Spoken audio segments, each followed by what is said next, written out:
dans la région Nord-Mali, à la fois les Touaregs et aussi les combattants islamiques radicaux sont quelque part une conséquence de la guerre en Libye. Est-ce que finalement, avec le recul, ça valait la peine de renverser Muammar Kadhafi? Ce qui s'est passé au nord du Mali, ou ce qui se passe présentement au nord du Mali, n'est pas directement la conséquence de ce qui s'est passé en Libye. Et c'est peut-être que ce qui s'est passé en Libye est venu accentuer. Et c'est pratiquement l'étincelle qui a allumé le feu. Mais ce feu était là. Ça veut dire que sans les événements de Libye, peut-être que ça peut produire aussi vite. Oui, aussi vite, peut-être, mais c'est pas... effectivement, il y avait les combattants sur place, il y avait la rébellion sur place, il y avait les terroristes sur place.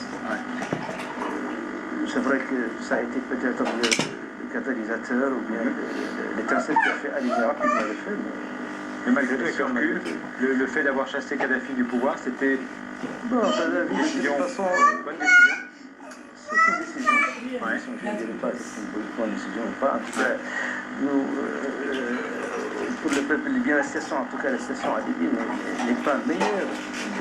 N'est pas meilleure qu'avant. Vous êtes pessimiste pour le futur de la Libye?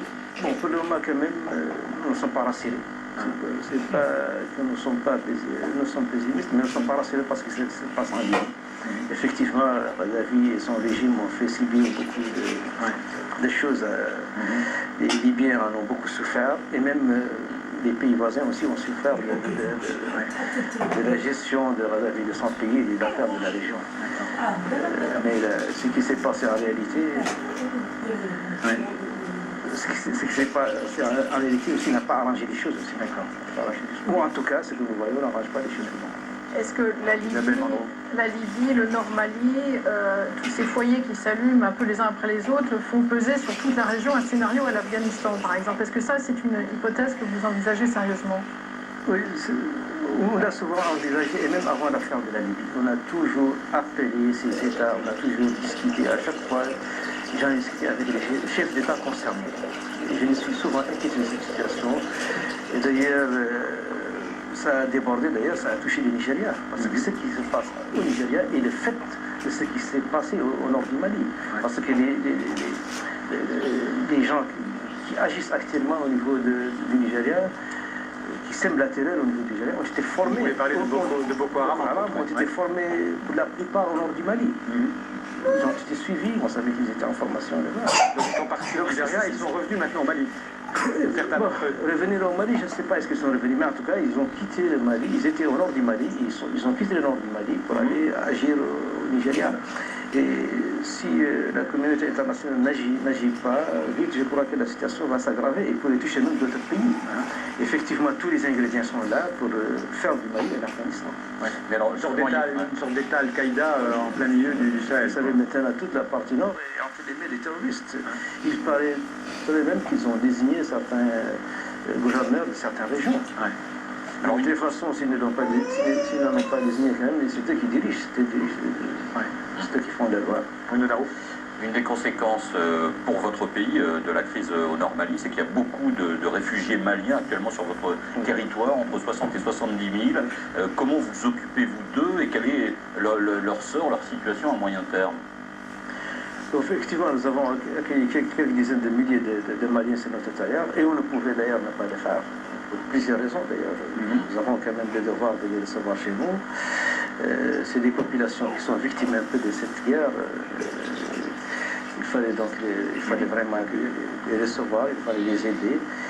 Et nous avons lancé, en ce sens, un appel à la communauté internationale pour demander de l'aide. Et je crois qu'ils sont dans une situation qui n'est pas, qui n'est pas très mauvaise. Ce n'est pas la situation dans laquelle ils se trouvaient chez eux, certainement. Mais en tout cas, c'est une situation qui est acceptable. Monsieur le Président, il y a aussi un point dont on parle relativement peu dans les médias généralistes quand on parle de ce qui se passe dans le nord du Mali. C'est le fait qu'il y a probablement beaucoup de gaz dans cette région. Il y a aussi probablement de l'uranium. Est-ce que tous ces enjeux aux confins du Mali, de votre pays, la Mauritanie, de l'Algérie, du Niger, est-ce que ça ne peut pas expliquer aussi pourquoi subitement cette région se transforme en champ de bataille? Bon, on dit cette région du nord du Mali d'être une région très riche, mais en tout cas, nous ne voyons pas aussi l'intérêt des gens qui sont habités, de ces pays qui habituellement s'intéressent aux richesses, s'intéresser à cette région. Nous n'avons vu que les terroristes. Je crois que les terroristes n'ont pas les moyens d'exploiter ces richesses. Alors, on a parlé tout à l'heure ça me paraît être une contradiction. Normalement, les zones riches, dans les zones riches, ne s'intéressent aux régions riches que les puissances et les pays riches. Vous avez fallu tout à l'heure, on a prononcé le mot otage, donc souvent des Occidentaux, mais pas seulement. Il y a maintenant 7 Algériens qui sont aussi otages. Il y a 13 Occidentaux, dont 6 Français. Est-ce que, d'abord, vous avez aux mains des islamistes, est-ce que vous avez des informations? Est-ce qu'ils sont en vie, selon vous? Est-ce que, d'après ce que vous savez, des négociations sont en cours? Ce qui est des otages, effectivement, ils sont en vie. Jusqu'à présent, nous n'avons pas eu de mauvaises nouvelles les concernant. Nous, ils sont en vie, ils sont en train de les faire déplacer à chaque fois pour des raisons qui leur sont propres, pour des raisons de sécurité. D'accord. Pour les négociations, nous, en tout cas, nous ne sommes pas au courant des négociations en cours entre les preneurs des otages et les personnes intéressées par ces otages. Bon, maintenant, je sais qu'il y a, en plus de ces otages aussi, il y a eu des otages algériens aussi qui ont été s'ajouter aussi au nombre d'otages européens déjà entre les terroristes. Ça complique encore davantage les choses. Oui. Mais d'ailleurs, ce ne sont pas les Algériens seulement et ce ne sont pas les Européens qui sont en otage. Il y avait toute une partie de la population malienne qui est en otage aussi, qui est entre les mains de ces terroristes maintenant. Ils ont commencé à appliquer leurs lois sur le terrain, ils ont commencé par égorger les gens.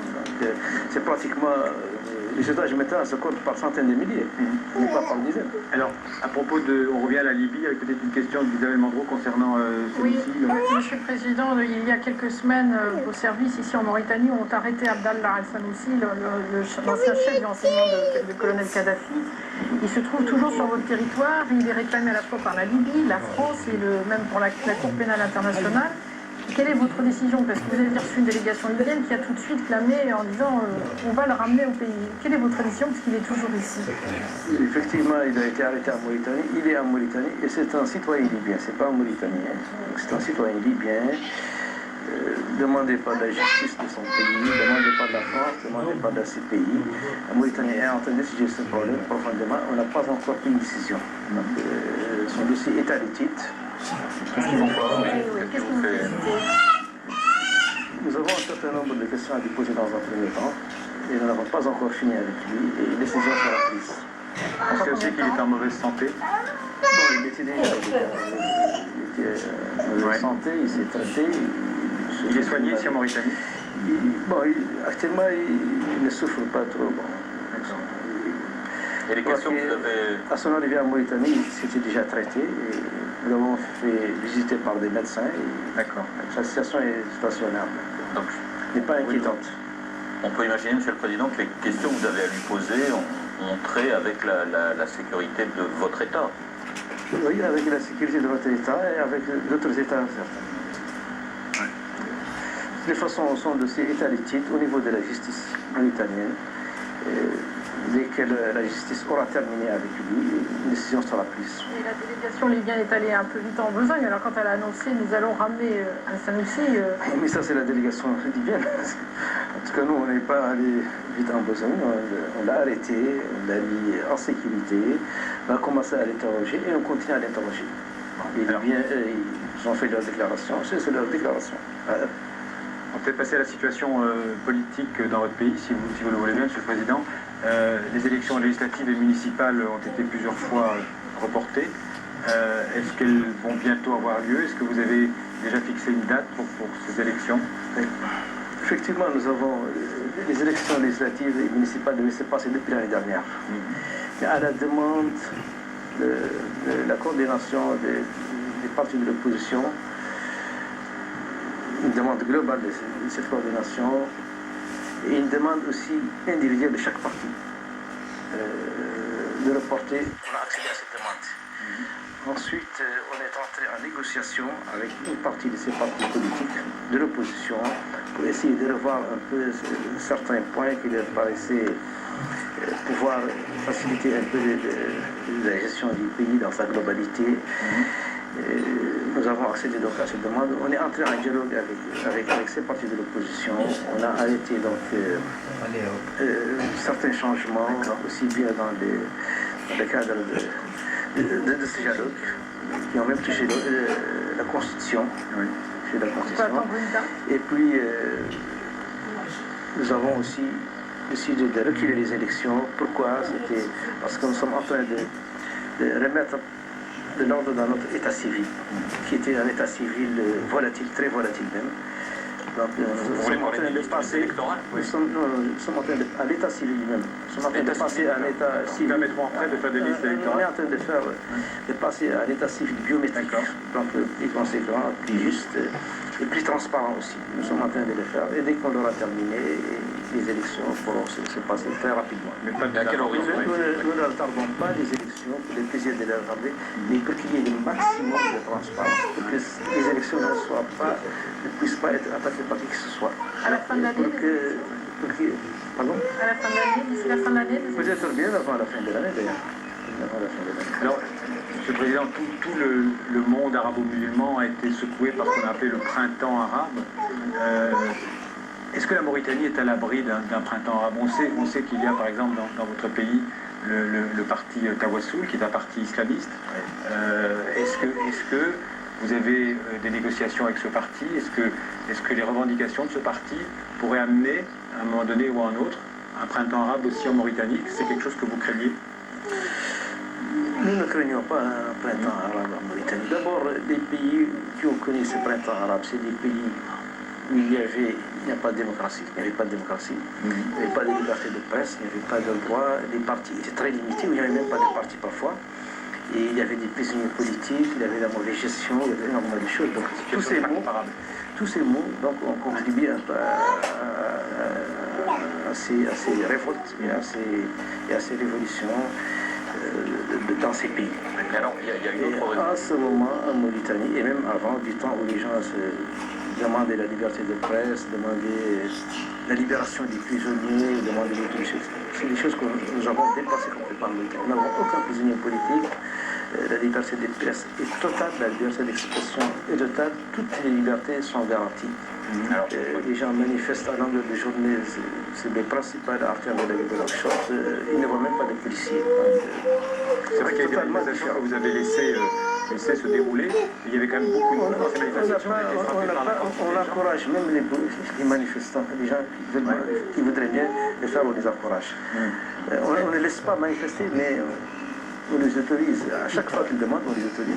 Mais est-ce qu'on peut voir derrière ces manifestations la main d'une puissance étrangère? On a parlé du Qatar, on a parlé de l'Arabie Saoudite. Est-ce que c'est une analyse que vous partagez? Je ne le partage pas, pour la simple raison que dans ces pays, dans ces pays, il n'y a même pas de manifestations.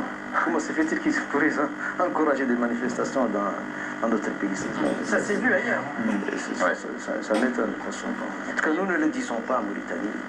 Nous avons des partis d'opposition qui ont le droit de manifester. Ils peuvent manifester autant qu'ils le veulent, de toute façon. De toute façon, ils sont autorisés à manifester à chaque fois qu'ils les demandent. C'est tout. Ils manifestent pour revendiquer certaines choses qu'ils estiment être de leur droit. Et puis ça ne gêne pas aussi, ça ne gêne pas le gouvernement. Ça ne gêne ni le gouvernement, ça ne gêne ni le déroulement des affaires dans le pays. D'accord. Il y avait une autre raison, Monsieur le Président. D'ailleurs, pour votre information, j'ai demandé au ministre de l'Intérieur d'ailleurs à chaque fois, s'il ne venait pas, d'ailleurs, de les inviter à venir manifester. S'ils pensaient que c'était une bonne chose. Donc vous êtes en faveur des manifestations. Très bien. Il y avait quand même une autre raison à ce qui s'est passé dans le monde arabe, ce qu'on a appelé le printemps arabe. C'était la grogne sociale d'une grande partie de la jeunesse. Dans votre pays aussi, la situation n'est pas excellente. Sur le classement mondial de développement humain, la Mauritanie n'est pas très haut dans le classement, même plutôt bas. Alors comment comptez-vous répondre aux aspirations de votre population en matière de niveau de vie, d'accès à l'eau, d'infrastructures, notamment en matière de transport? Il y a beaucoup de demandes comme ça de la part de votre population. population, qui à terme pourrait générer une colère sociale qui pourrait déboucher sur un printemps mauritanien, on va dire. Comment comptez-vous répondre à ces aspirations, à ces demandes? Nous sommes en train de travailler pour régler l'essentiel des problèmes qui se posent en Mauritanie, c'est l'emploi. L'emploi, le problème de l'eau, de l'électricité, le problème de santé, d'infrastructure, de base et tout ça. Ça, c'est des problèmes effectivement qui sont là, qui sont réels et qu'on ne peut pas masquer. Mais c'est le fruit de quoi? C'est le fruit d'une mauvaise gestion, de manque de vision. Vous savez, quand on parle d'emploi en Mauritanie, on parle de 30 à 40% de chômeurs dans notre pays. Mais c'est le fait de quoi? C'est le fait de l'inadéquation de notre système éducatif avec les besoins du marché. Nous sommes un pays minier, nous sommes un pays où nous avons beaucoup de possibilités d'emploi, mais les gens qui demandent l'emploi en Mauritanie, qui demandent de l'emploi en Mauritanie, ne sont pas formés pour les emplois disponibles. Donc nous sommes un pays minier, nous avons besoin d'assez de techniciens, alors que nos chômeurs se comptent par milliers. Sur le plan, quand on parle des gens de droit, d'économie, de littérature, de poésie, de tout ça, ils se comptent par milliers. Mais quand il s'agit de techniciens, on les compte par unité. Nous avons aujourd'hui, au moment où je vous parle, nous avons un seul chômeur dans le domaine du bâtiment. Nous en avons un dans le domaine de l'électromécanique, et ainsi de suite. Donc c'est un problème d'inadéquation. C'est un problème qui est dû à un manque de vision, à une vision qui n'était pas très bonne. Nous sommes à 86% de bacheliers littéraires. Et 14%, les 14 autres sont dans le domaine scientifique. Alors que comptez-vous faire? C'est sur ça, Comptez-vous faire pour inverser ça? C'est sur ça d'ailleurs que je suis en train de travailler. Depuis 2 ans, on est en train de travailler sur ça. On a créé des centres de formation technique. On a renforcé les capacités de formation de ces centres techniques. On a multiplié les centres de formation technique. On est en train de créer des collèges dans toutes les régions techniques où il y aura absence de littérature. La littérature en Mauritanie. On dit de la Mauritanie que c'est un pays d'1 million de poètes. Et ça, c'est ça notre malheur. C'est ça le malheur du pays. Nous ne devons pas avoir de chemin dans ce pays. Et c'est visible de toute façon sur le terrain. Nous employons énormément d'étrangers sur notre territoire, jusqu'aux foreurs même qui nous viennent de certains pays. Dans les mines, au niveau des miniers. Les sociétés minières parfois amènent des foreurs pour faire des forages. Ouais. Et c'est ça le problème de la Mauritanie. Ce n'est pas un problème de pauvreté, mais c'est un problème d'éducation qui va d'ailleurs toucher tout, que nous sommes en train de revoir, nous sommes en train de remodeler pour qu'il puisse répondre aux besoins du pays. Et ça va toucher tous les domaines, même la santé, la même chose. Nous avons beaucoup de nos malades qui partent à l'extérieur. Nous avons amélioré sensiblement et nettement notre plateau technique de la santé, mais nous sommes face à une situation de manque de médecins, de spécialistes. Et ça, il faut du temps. Il faut du temps pour les former. Et en les formant, on va diminuer le chômage. Mais c'est un problème d'éducation au départ, d'inadéquation du besoin du pays en emploi. La Mauritanie souffre aussi de la chute très brutale du tourisme engendrée par les événements et par les groupes d'ailleurs terroristes qui ont frappé parfois le territoire. Vous avez lutté, on l'a dit, mais est-ce que vous contestez par exemple les cartes rouges qui sont faites par le Quai d'Orsay, en fait, qui vous ont placé une bonne partie du territoire en carte rouge et la TRAR est un... Je comprends très bien ces cartes rouges. Je ne conteste pas cette carte, mais je conteste toutes ces cartes rouges. D'abord, pour votre information, la Mauritanie n'a jamais en réalité compté sur son tourisme parce que l'apport du tourisme dans notre budget n'est pas du tout très important. Parce que les touristes se comptaient par centaines ou par milliers au maximum du temps où ils venaient chez nous.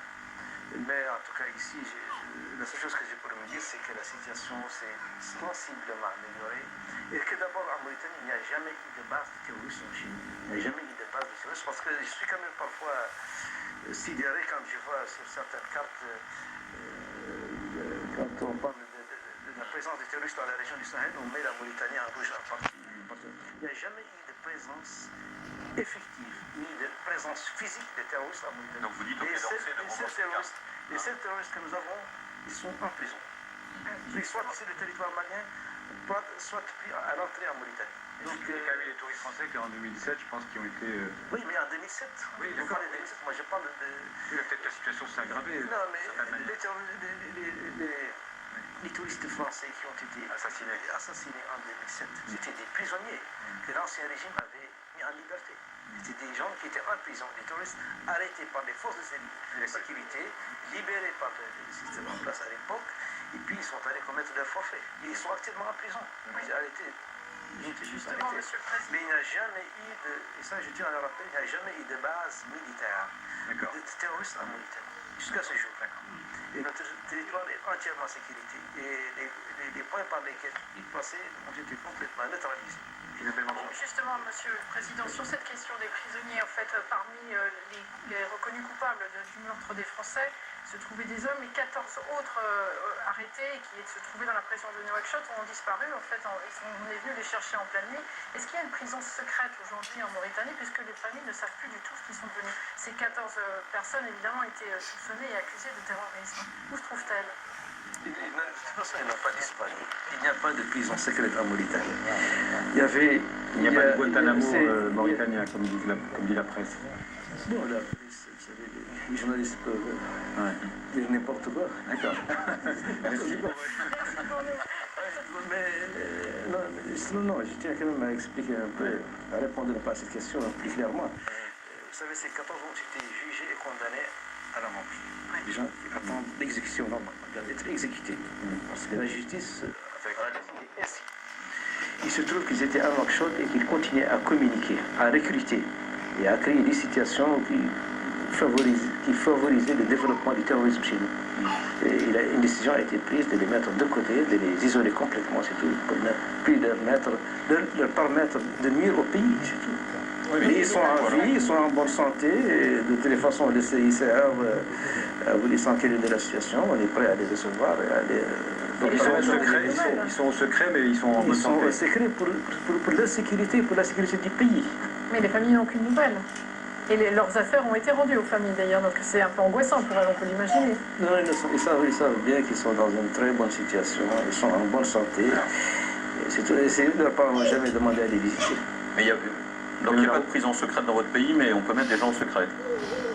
C'est un peu contradictoire. Pardon? Il n'y a pas de prison secrète dans votre pays, dites-vous. Non, il n'y a pas et de on peut mettre les gens au secret. Non, il n'y a pas de prison secrète en Mauritanie, mais on met, pour certains prisonniers, on les met dans une situation qui fait qu'ils ne peuvent plus nuire au pays. Ils ne peuvent plus communiquer avec leurs chefs. Ils ne peuvent plus recruter des Mauritaniens, des jeunes Mauritaniens, des jeunes personnes innocentes. Et c'est ça, si vous appelez ça secret, c'est effectivement... C'était votre expression, hein, que j'ai repris. Ils sont en isolement, quoi. De les mettre en isolement, oui. Oui, on les isole pour les empêcher de nuire, de continuer à nuire, parce qu'ils ont déjà assassiné, ils ont déjà tué. Et d'ailleurs, vous allez aussi me poser la question, où est-ce qu'ils sont ces personnes qui sont mortes, qu'ils ont tuées? Où est-ce qu'elles sont ces personnes? Bon, on sait où elles sont, malheureusement. Moi, je vous pose la question. Ouais. Alors, je sais pas, vous allez dire que c'est aussi des personnes qui sont mortes par le fait de ces gens-là. Dernière question qui porte, Monsieur le Président. Là aussi, au moins, ils sont en vie encore. On sait qu'ils sont en vie, mais les autres, ils sont complètement disparus. Monsieur le Président, il nous reste à peu près une minute. Encore une question sur ce qui concerne les droits de l'homme. Un militant des droits de l'homme, Lemine Ouldad, a été d'ailleurs commissaire aux droits de l'homme en Mauritanie.